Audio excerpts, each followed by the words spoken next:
Greetings and welcome. How are we all feeling at the moment? Today's topic is on creating a healthy relationship. And a lot of us think that means we don't really have conflict, we don't fight a lot. But on the contrary, couples who go through a lot more conflict come out a lot stronger. And a lot of us think that a relationship is 50-50, but sometimes it's 80-20, sometimes it's 70-30, sometimes it's 90-10, and we have to pick up that slack for that person. It's all about love and knowing that they're worth it and seeing their worth and seeing them for who they are and still loving them at the core. But a healthy relationship requires a lot of components, and a lot of things need to go into a healthy relationship in order for it to be successful and long term. The thing is about healthy relationships, it's about dealing with conflict in a healthy way. It's about talking about the problem once you have both taken time to cool off, to calm down, and to properly think about the problem and how to move forward from it. That doesn't mean that you don't get emotional, that you don't get angry, that you don't get hurt, but it's about coming together and working together to face the problem. And dealing with conflict in a healthy way can be difficult for most people.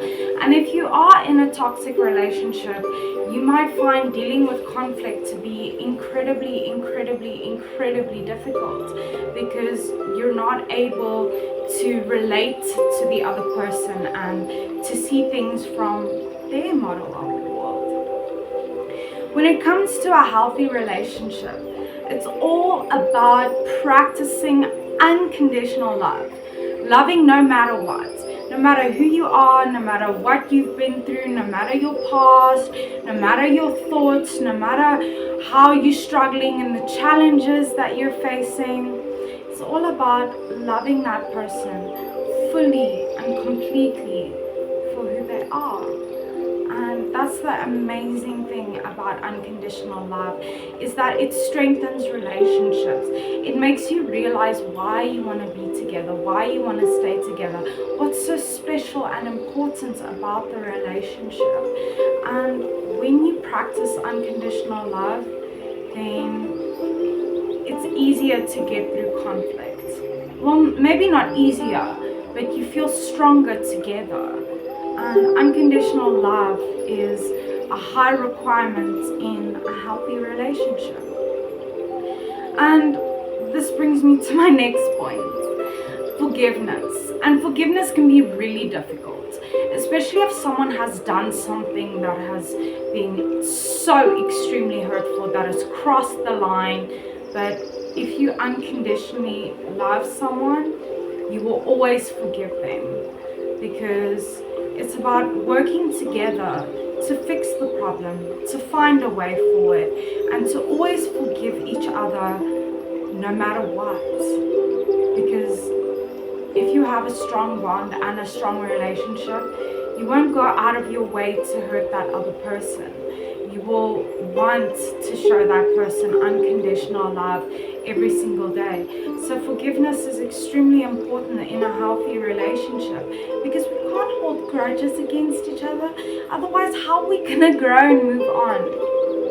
And a healthy relationship is about working through your problems and understand that you two need to work together as a team, as a unit, to overcome the problem.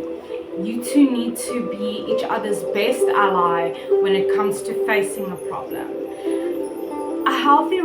People in healthy relationships grow together.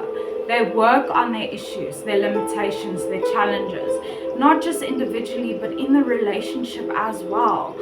A relationship needs constant development, and there will be problems, and life does throw a lot of curveballs and a lot of issues and a lot of things happen, but it's all about working through it together, teaming up together, and being together to deal with the problem. And it's important to have open communication as well. To be open about what you're feeling, to be honest about what you're feeling, and to be able to show the other person what's going on in your mind and your heart. If we cannot communicate, how are we going to deal with problems? How are we going to work through things together? How are we going to build? How are we going to grow?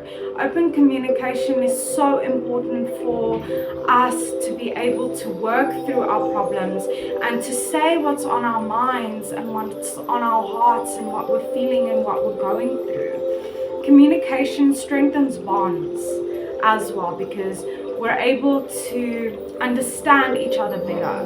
We are able to empathize. We are able to be compassionate. And it's about active listening, which is listening to understand, not listening to respond. Remaining quiet, but also receiving all the information and reflecting that. And of course, one of the most important things about a relationship is establishing trust and loyalty. If you cannot trust someone, then you cannot be with them.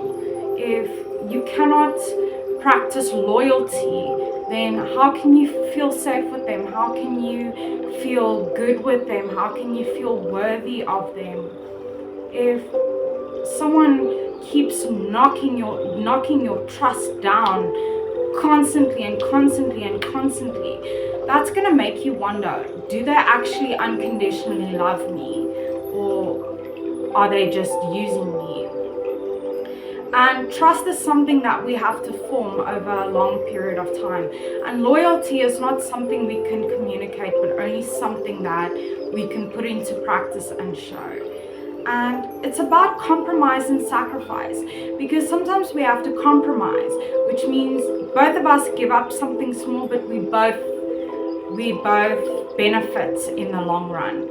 But sacrifice is knowing that your partner needs something. Your partner needs you to do something, but it comes at a cost of something for yourself. But you make that sacrifice. You make that sacrifice for them because you unconditionally love them. So compromise and sacrifice are incredibly important in a relationship, but there must be a balance. There must always be a balance. You can't be the only one who's looking for compromises and who is sacrificing constantly, daily, throughout the whole relationship. So remember when it is necessary to compromise and when it is necessary to sacrifice. And then you have to accept each other. We are all imperfect human beings, and we make mistakes, and we have our challenges, and we have our downfalls, and we have our issues, and we have these things that we've been through, we have our baggage. But it's about accepting the person for who they are. At the core, inside, that person who you love, it's about accepting them despite what they've been through, despite all the nonsense that they've had in their lives. It's about accepting their true form, who they are as a person and what they mean to you. If you can't accept someone, you can't form a bond with them because you're not okay with the person that they are. And accepting means accepting for who you are, no matter what position you are in your life. And then it's about loving through difficulties and dark times. That's truly what strengthens a relationship, is loving through difficulties and working together and not breaking each other down when life gets tough and things get difficult and things become dark. It's about motivating each other, loving each other, and pushing each other forward to grow, because people who don't grow together can't stay together. And that's why it's important that we build our relationship resilience through working together through tough times and dark times. And then it's being able to confide in each other, to have that best friend when you're not feeling good, you're not having a good day, things have been rough, you're tired, you're overwhelmed, you're overstimulated. But being able to just have that best friend with you, to tell how you're feeling and for them to be there and to support you. Remember, a healthy relationship requires daily maintenance and improvement constantly. Work on it and it will be fruitful. So remember, you are unique and valuable. Take care of that stunning person. Stay strong wherever you're from. You are worthy.